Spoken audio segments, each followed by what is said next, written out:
Hi, my name is Danny. I'm a construction program manager at Habitat for Humanity of Kent County. Today we're going to be talking about an ERV. You might ask yourself, what's an ERV? An ERV is an energy recovery ventilator. So that's a really fancy word for basically it brings fresh air from the outside into your home and takes the stale air from your home and takes it outside, while at the same time heating up the air coming in or cooling it down depending on what season it is. It's really important because our houses are so tight nowadays. We insulate them, we foam them, we try to make them as tight as possible. And there's no air coming in or out like you might have in an old home.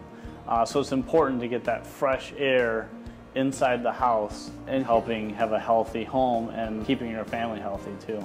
So now that I've kind of introduced what an ERV is, let's look at some of the different parts of an ERV and what you need to know as a homeowner about your ERV. If you can see, there's two clips on the bottom. Just flip those open and you can open it right out. Basically, the most important part or the core of your ERV is right here in the center.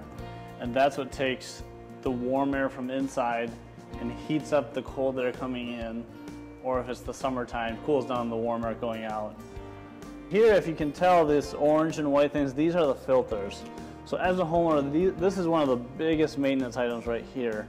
And they come out really easy. You just snap this little metal thing out, pull this out. As you can see, this one's a little dirty. It's got some moss on it, stuff like that. There's a couple ways you can do maintenance with these. You can either get a vacuum them off clean, get all the dust out, put them right back in, and they'll be good to go.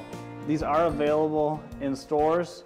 Our Restore carries them for our Habitat homeowners. So you can go in there and you can either bring an old one with you to show them, or you can just say, hey, I need some new filters for my ERV, and they should know what to do. When you clean it, you just they're a little sticky, so you gotta kind of fit it back in there. Make sure it's all the way pressed down. Just take this thing here. Make sure that fits in there and you're good to go. So there's two filters, one on each side. The other part is right here. This is your dial or your switch where you're gonna change the run time. And if you see, it has numbers from 10 to 100, and that's the percentage of time that it's running. So if it's at 50, it's running 50% of the time. So it's running 30 minutes out of every hour.